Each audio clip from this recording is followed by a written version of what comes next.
A warm welcome and Ave Maria. Everyone's been asking about the movie Snake Eyes and how did it predict the death of Charlie Kirk. So I finally took a look. Stay tuned here at Pitbulls for the Lord, Spiritual Warfare Channel.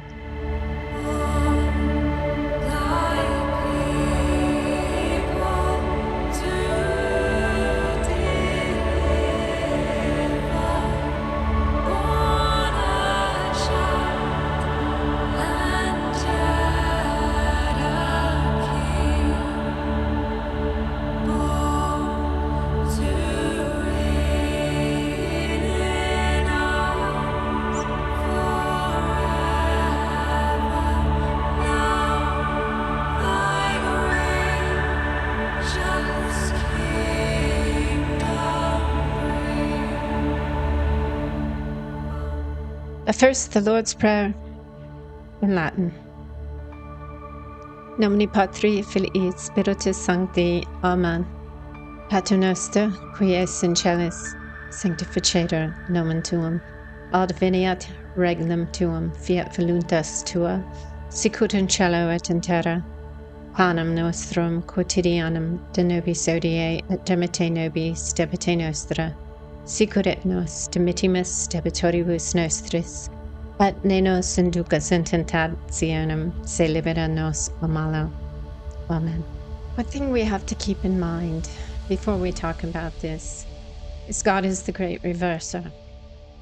He will take an evil event that was inspired by evil and reverse it to be something profoundly good and far-reaching. We see this with every heinous event that involves many people. So God is teaching us. God is training us. But God also is eradicating evil with us, through us. If you look at the results of some of these events, people's attention redirects to God. People return to their Christian roots. People think deeply about what's happening in the world and they realize wicked is raining down everywhere.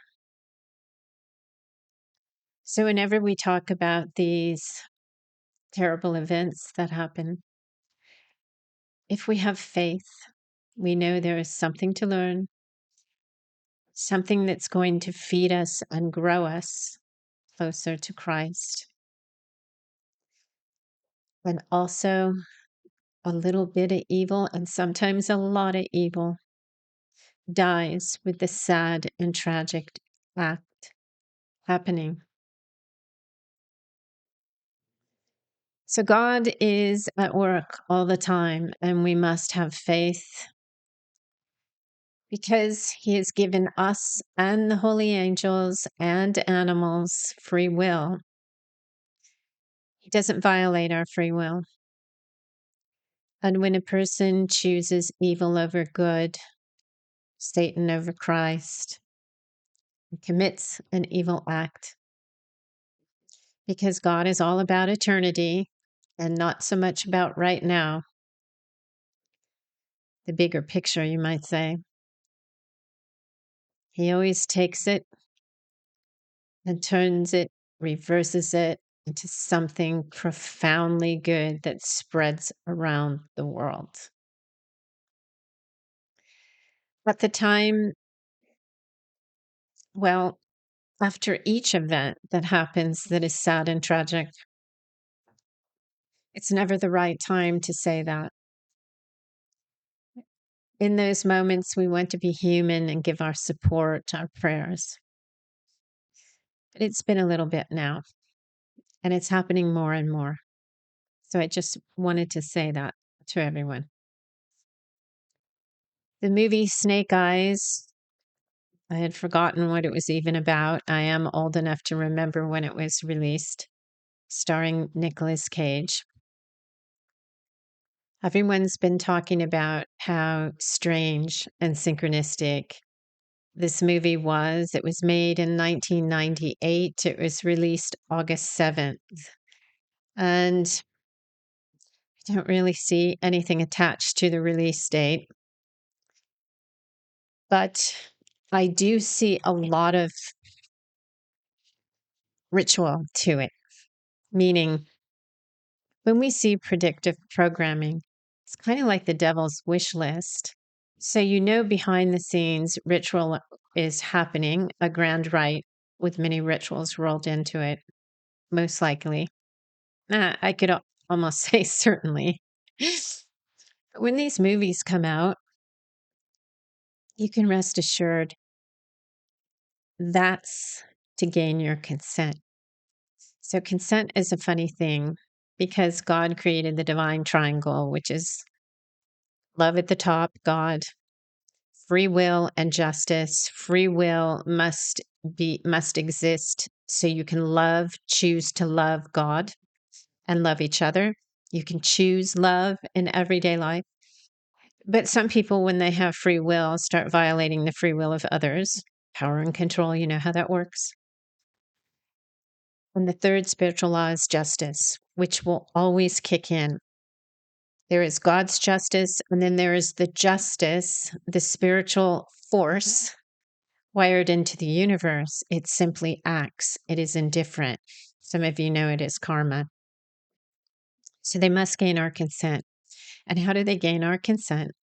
Well, they use predictive programming. They show it to us about 10 years before or so, or whatever. I know with the Olympic Games, it was about 8 years before.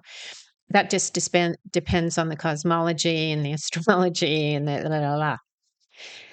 But with Snake Eyes, it was 1998. It's almost a perfect metaphor, allegory. It's a good match. And I found in the taglines the most important messages that gain our consent.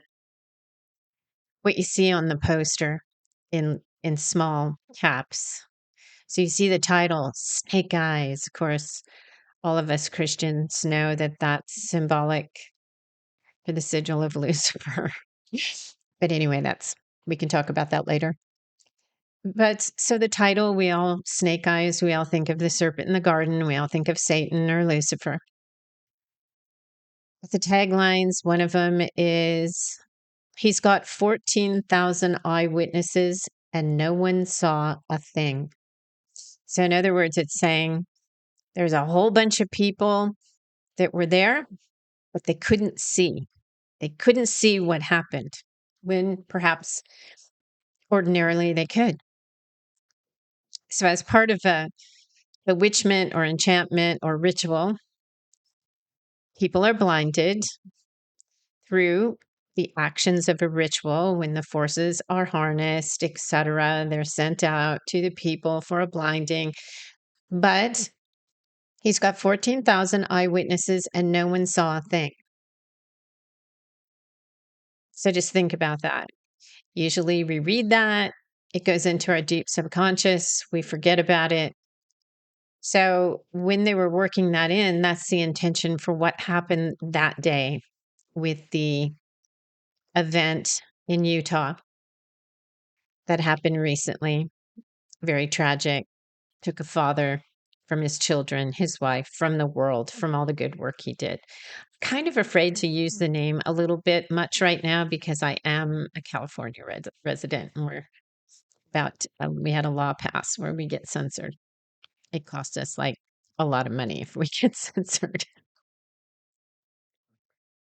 So in the movie, the character was shot in the left side of the neck. Check that box off. There was a sign in the beginning of the movie that announced that this event took place on September 10th, which that corresponds to the date. The killer's name was Tyler in the movie. He had a nickname called the Executioner. He was a career boxer.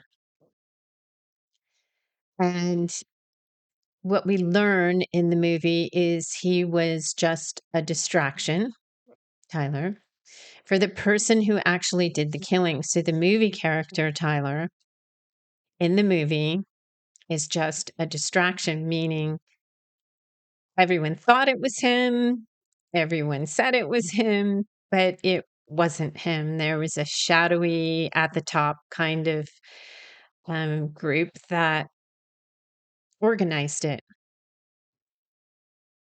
So in real life, the name of the killer or the distraction is the same as the movie character.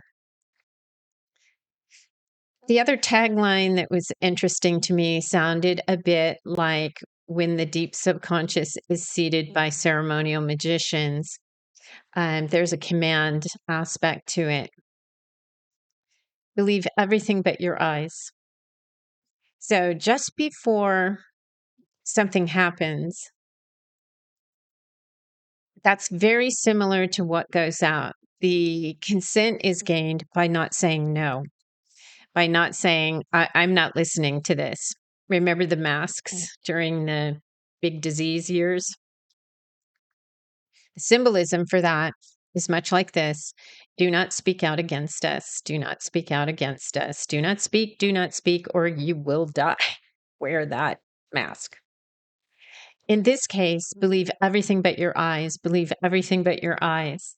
And the first tagline 14,000 eyewitnesses and no one saw a thing. So this is a repeating thing in this movie. So if this movie is predictive programming, which can be a part of a grand rite or ritual, if you look at it that way, it's really working hard that no one will notice, that no one will see the truth. And this is just my opinion. Don't have to believe it. I'm not even sure if I believe it. But anyway, just because. Also, the other tagline is seeing is deceiving. Now, if you tell that to somebody enough, don't believe your eyes. Don't believe your eyes. Don't believe what you see. That's like the worst advice you can give anyone. Don't believe everything you see. Don't believe everything you hear. You know, if you are really listening and you are really observing, trust yourself. But we hear these things all the time. So, in other words, observe, listen, look at things, just be discerning about it. Don't just shut it out and say, I don't believe it just because I saw it. I mean, that would be mental illness at that point. So I looked on September 10th. That's the feast day of St. Nicholas of Tolentino. And I found it interesting because he had a particular devotion to holy souls in purgatory. And that's one of the two things that really upset the devil, praying for holy souls in purgatory. So disrupt that for the day. You know, if few people aren't praying for holy souls in purgatory, they're watching the news when something like this happens. And the other thing that the devil can't stand is chastity.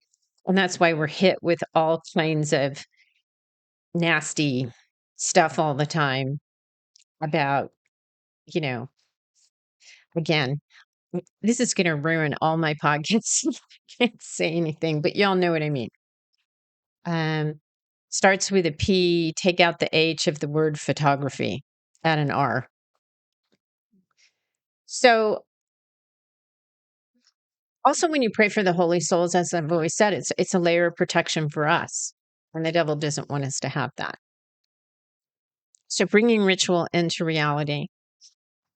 Start noticing that a lot of the predictive programming does end up happening someday. I mean, you can only see it when you read your life's book backwards or the world's book backwards. You can only see it in hindsight because this is very secretive and you're not supposed to see it clearly. Don't believe your eyes, don't look, you know, all those messages. There's always something like don't speak out, don't look. So there's blind, deaf, and, you know, the three monkey thing.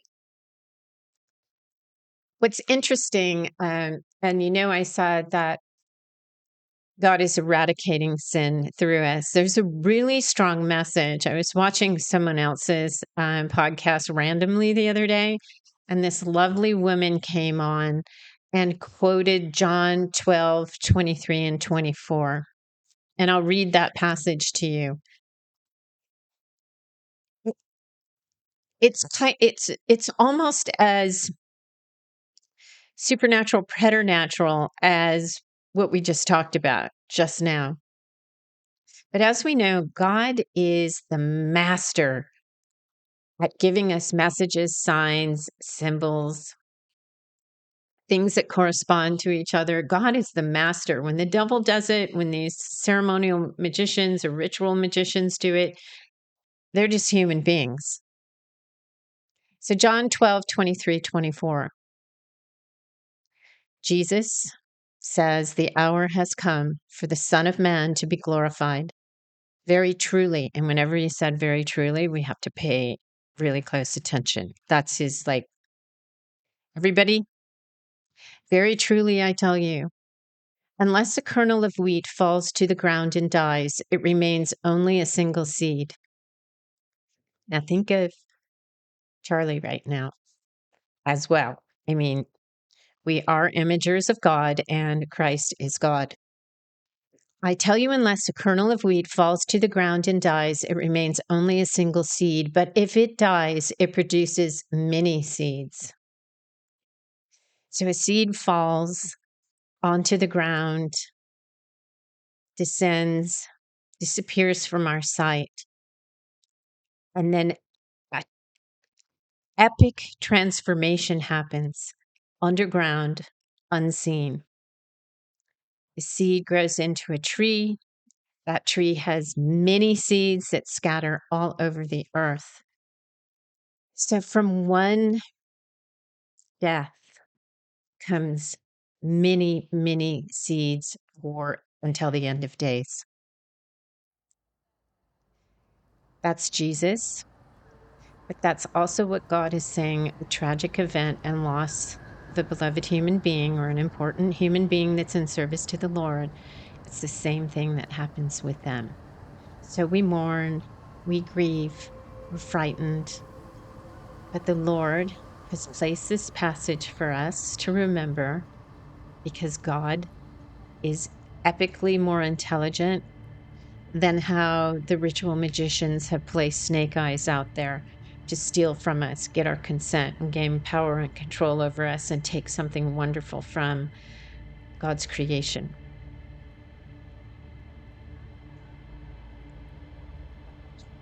So I just wanted to share this with you. Short video today. And I also wanted to ask you all to remember to check out the members and join. I'd really love it if you would join. I could do more podcasts for members only, where the members get the first view, and then later I would release them to everyone else. But if we're talking about a subject, a current event, or whatnot, I'd like to give that to the members and also do live podcasts where it's all question and answer, and some of them for members only. So if you want to hit the join button and help bless and support this channel, it's great.